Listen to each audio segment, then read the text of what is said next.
In the world of real estate, every property has a story to tell. But what if that story turns from one of potential profit to unspeakable horror? Tonight, we uncover the chilling account of a property developer who found his dream project in an old farmhouse, but then, along with other witnesses, he stumbled on a hidden room and found a malevolent force that lurked within the very walls he sought to renovate. But this was not just a ghost story, it became a battle for survival. I'm Peter Laws, and tonight we open the creaking old door of the fatal fixer-upper. Hey, just a quick interjection to say that the vast majority of people who watch my channel, a whopping 73.6% in fact, are not subscribed. Now that's cool, I get the whole commitment thing, but if you're up for subscribing and liking the videos, it can help my channel grow, and of course it's free. So I hope you might consider joining the 23.8% gang. Thanks. Great Britain is covered with old houses. That's just what happens when you have a country with a long, rich history, which was just as well for Alec Porter. He was a businessman who had made his money from the restoration of old properties. Old houses were his hobby when younger, but once he hit his 20s, he received some inheritance money. This was not long after World War II. And so he used that money to start a home renovation business. His plan was to scour Britain and buy up property to fix up. He especially liked to buy old cottages that had good transport links nearby. The old house would look quite beautiful by the time he was finished with it, and then he would sell it on for a much higher price than he bought it for. By the 1960s, he was able to make a decent income from turning over such properties, but he'd always had a dream that one day he might discover the golden house, a place that was run down so badly that nobody wanted, that it was cheap enough to buy, but by the time he had finished with it, he could turn it into a gold mine. That would be a wonderful boost, because for him, he was planning on taking early retirement in the year 1970. Well, in 1969, he came across a property that took his breath away. It was a very decent-sized farmhouse, which came with a staggering 26 acres of land, including woods and a small lake. It would be like buying an estate. There was something about this farmhouse that drew him in, and he knew that if he got the renovations right, this was the boost his retirement funds were crying out for. So he made inquiries about the price and was shocked when the figure came back much lower than he expected. This sent alarm bells going, because this must mean there was a serious structural issue with the house, or perhaps the land itself was unsafe. And so he asked the estate agent straight out, why the low price? And they awkwardly admitted that, yes, there was a snag. Many of the locals did not want to move into the house. Why? They said it was haunted.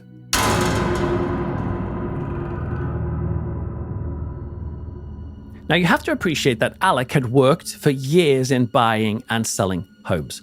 And so he had been told on quite a few occasions of buildings that were supposedly haunted. And he knew that, in his opinion, silly superstitious ideas can genuinely influence some buyers. I know this myself. For a while, I worked at an estate agent showing people around houses, and I was always amazed at how many people brought their superstitious and magical thinking into choosing a house. For example, once I was showing a house where the viewers were simply not keen on the house at all, and I thought, crap, they're not going to want to buy this at all, until I opened the shed, and one of them looked in and said, I'm not joking, oh my goodness, look, that's the exact same lawnmower as we have at home. Dear, that's a sign. This is the house for us. Since I was trying to sell the house, who was I to argue with their superstitious mindset? So Alec knew that people can be put off and on houses for all sorts of strange reasons. And to be fair, this old neglected farmhouse did kind of look haunted. It was dingy and run down, and yet to him, claims of ghosts were ultimately irrelevant, because he was a master at taking the most dingy and unpleasant home and turning it into something cozy and beguiling. He was convinced that he would be the one who could take this place, and by the time he had done it up, even the locals would realize that this was not the haunted mansion. This was a pretty home with potential, and it just needed someone with some imagination to see it. And so he put in an offer on the home and was thrilled when it was accepted. Straight away, he started drawing up grand plans. The first job was to clear out the land, which had become an overgrown mess over the years. As he went about planning these renovations, he couldn't help but ask questions about the house and about the so-called hauntings. He was curious. He learned that there had been multiple reports of strange paranormal activity at the house. For example, even though the house was empty, locals would sometimes report seeing strange lights glowing in the windows of the home at night. But there were other, much more sinister reports. Witnesses had seen a black figure not only at the house but around the house. They had seen it striding along the country lanes that surrounded the farmhouse. But whenever people reported this, they were shocked at how large this thing was. They said it was of a very immense size, like a tall, dark spectre stalking around the estate. The activity wasn't only witnessed during the day either. Locals said that people would hear strange noises coming from the house in the daytime. Loud bangs and crashes that simply made no sense since the place was empty. Imagine it for a second, walking past a house on your street, which you know full well is unoccupied, and yet it sounds like someone is in there smashing and banging things. It's disconcerting to say the least. The ghostly reputation of the house was so bad, in fact, that it had put off prospective buyers for about 30 years, hence why the house was in such a state of dilapidation, which made it even more sellable in Alec's mind. Now, Alec was wise enough to know that it was important to get locals on side, and so he hired local tradespeople. Some of them felt, true, uneasy about laboring on this particular house, given all the stories, but there wasn't a lot of work around at the time, and they agreed to at least come in and, fix the walls, clear the land, do that sort of thing. It wasn't like they were going to have to stay there. But as the works went on, Alex started to notice a definite pattern in their work. He would make arrangements for laborers to come to the house, and he realized that they all started their work very early in the day, and they would always want to finish before it got dark. Remember, these people would have heard whispered rumors, even as little children, of the tall, stalking spectre that wandered the lanes and the banging sounds from inside. This superstitious stuff was annoying, but as long as they got the work done, Alex said fine. And so he let them work to their time frames. And what was heartening was, just as he had expected, the more the local workers spent around the house clearing the land, cutting grass, pruning trees, the more relaxed they became about the property. But any sense of normalcy did not last very long, because the work had been going for only 2 weeks before the strange and frightening activity began. The account I'm sharing tonight comes from the author, journalist, and researcher Colin Parsons. He spent 7 years carefully researching paranormal reports, and he would interview the witnesses involved. He did that with Alec Porter, the property developer in our case tonight. Parsons' case notes say that while the workers were concentrating on the gardens and the surrounding land, there wasn't any real issue. It was when that part was complete and then they started working on the house itself, that's when things began to change. For example, Alec was involved in an incident in the house that was potentially deadly.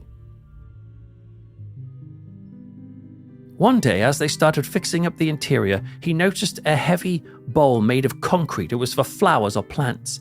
And this sat high up on a pedestal. I've seen these sorts of things in old houses and stately homes many times. And he checked to make sure it was secure and safe, and it really was. It felt very sturdy, and so he thought, you know what, that looks great. I'll leave that as a feature. But the next day, he was walking past this pedestal when the concrete flower bowl suddenly fell off, and with force, and it just missed his head by inches. Now, thankfully, he managed to snap his head back, but he wasn't quick enough with his foot.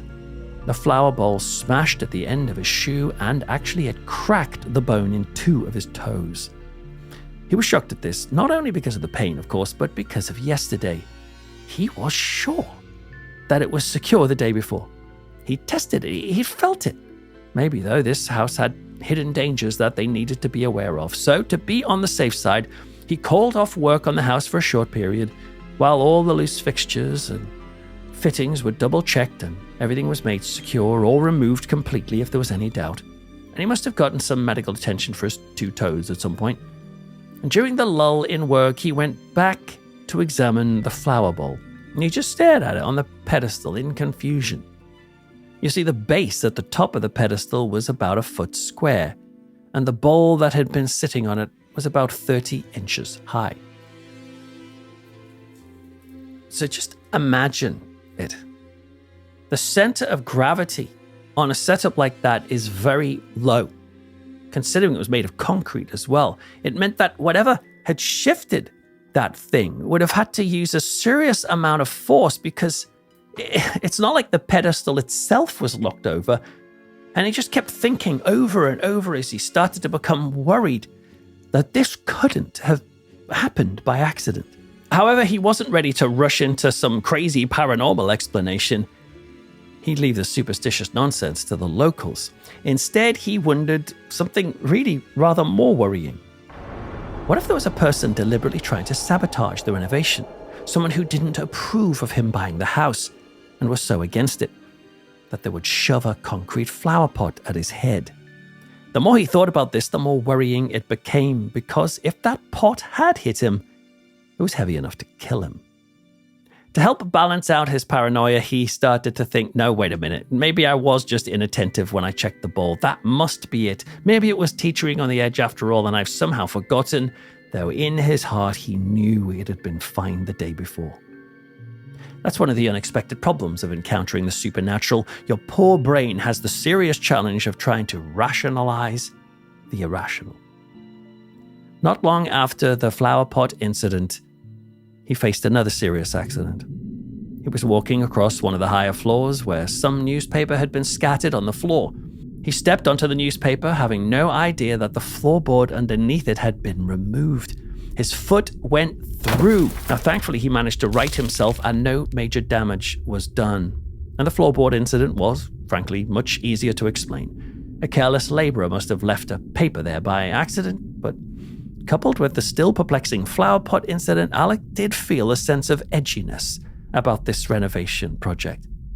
But he refused to let it get to him. And so he pressed on until the workers started to encounter the inexplicable too. As the works went on, he was relieved to discover that the outer walls of the property as well as the foundation were all solid.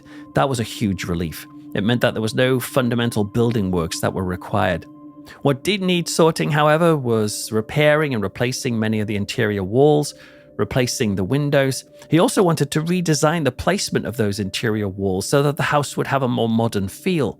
And this remodel was going to take quite a lot of planning, and so Alec headed back to London and spent time with a firm of architects there. He'd used these architects for many years. 2 days later, he was still working on the plans in London when he got a phone call, and it was from the foreman who was running the renovation back at the farmhouse. Now, Parsons' case notes don't mention a name, so let's call him Dennis. Yeah, look, Alec, we've got a bit of an issue, mate. Oh? We're getting a lot of noises, you know, like in the house. What do you mean noises? Well, like banging, crashing. Something's making a right racket in here. Well, maybe it's just a member of the team knocking through a wall or something. Nah, man, you're not getting it, Alec. Sure. I'm seeing the noises are happening in rooms that are empty. Well, that makes no sense. I know. It's still happening. Doc, can't you just ignore it, Dennis? Well, no. The workers, they're not happy with it. They're frightened. Old houses make noises. It's just what they do. Now listen, it's banging. Proper loud. Like, it's not creaks and cracks. It's someone, like, smashing the place up. That's what it sounds like. But you go in the room, there's now in there. So anyway, the lads have had enough. They've downed the tools. What? I'm sorry, like, but they're flat out refusing to go in. Oh, so that's it, Dennis, is it? Project's off? No, I'm just calling to see if you can get us a full set of house keys sent over. So I'll go in and I'll check every room. I was thinking maybe there's an animal loose in the house or something. Oh, an animal, yeah. Actually, maybe. But listen, you don't need a key. They're all unlocked. No, some of them are locked tight, like. No, they're not. There's nothing in there to steal. So I haven't locked any of the doors. Well, that can't be right, because... Now listen, Dennis, just go in, please. Check every single room. Aye, okay. I'll call you back. Thank you. Alec hung up the phone and just sat there in London thinking about it all, perhaps kicking himself for bringing in such a superstitious team. But then the phone rang again, and it was the foreman. What he said next left Alex with a sense of total bafflement. Hello, Alec? Back a bit quick, aren't you?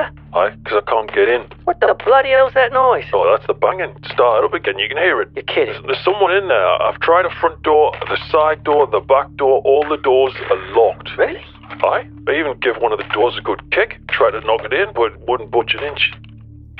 Alec paced the room for a moment, phone to his head, just trying to work all of this out.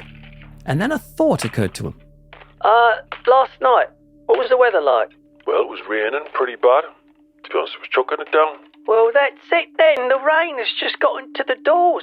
Right. So what you need to do is prise the wood away from the door jambs. Okay. Dennis hung up again, and Alec waited in his London property, trying to get his head around everything.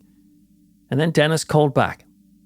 And Alec was surprised to hear what Dennis said next. Well, good news is the banging stopped. Good. Just as I was coming up the house, to be honest. Did you pry a door open? No need. They're all fine. They're all unlocked. You are?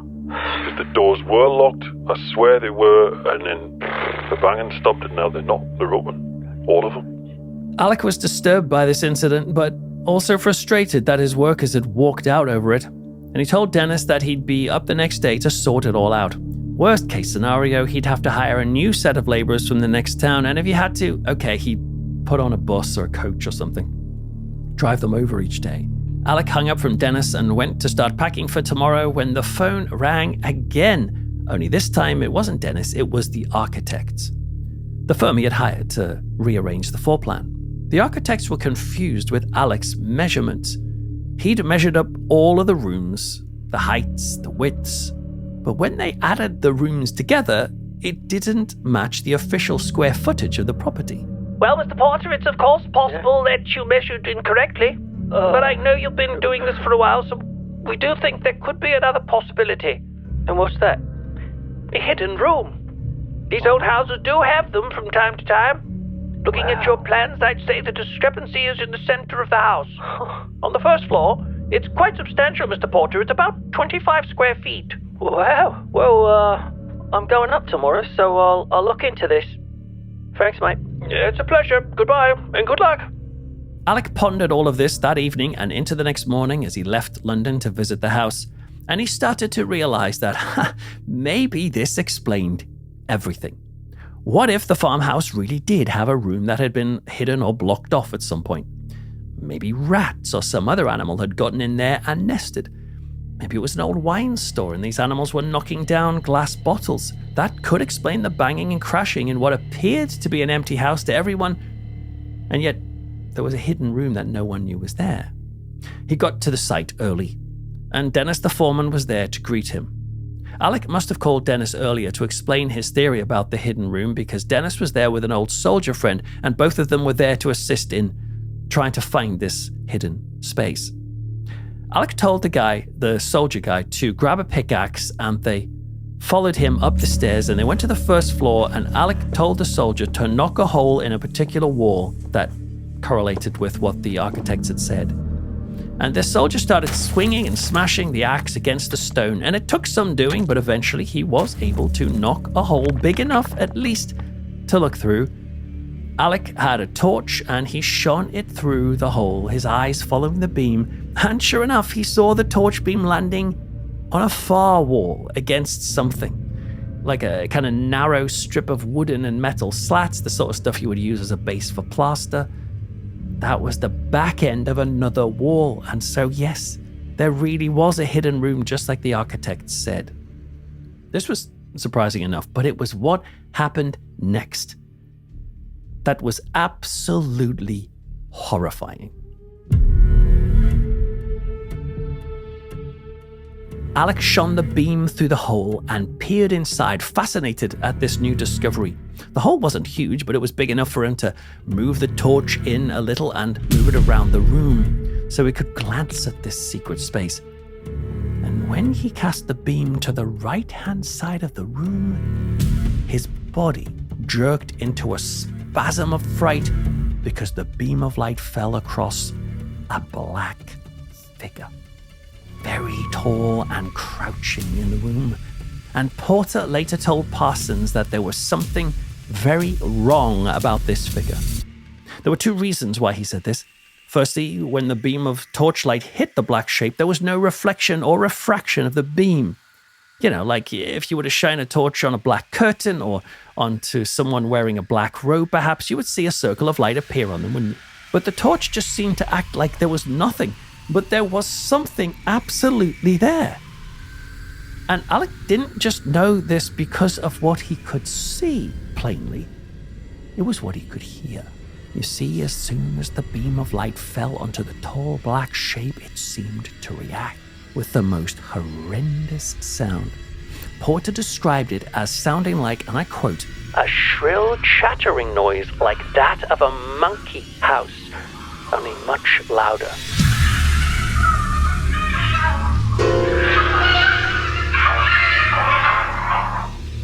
Horrified by this visual encounter and now a cacophony of wild, screaming, animalistic sounds, Alec just staggered back away from the hole in the wall.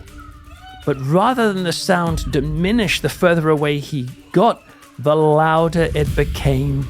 And the other men could clearly hear it too, and all three just stared at the hole in a kind of transfixed, dreadful awe, because now something was moving from the other side towards that hole in the wall. They could see it, something that didn't seem to stay in the room, because they could see as clear as day a sort of black mist, a vapor starting to seep over the smashed hole and the bricks, and as this frightening black cloud began crawling through the hole, all three of them were hit with the most horrific stench, so bad that all three of them instinctively slapped their hands across their mouths and noses and started to double up as they were retching, ready to vomit at the smell.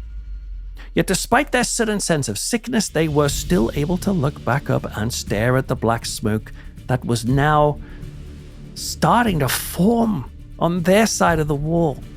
The smoke should have dissipated because they were on a floor with open windows, cracked glass, a breeze running through the landing, the open door downstairs. There was plenty of air, but the smoke did not dissolve or spread. It started to grow dense and more black until it began to form, and they just stared in shock as what they saw emerged, head and shoulders, the shape of which could not make sense, and yet there it was, and worse still, next to it, two undulating lines of black vapor were blackening to create spindly and stretching and reaching arms.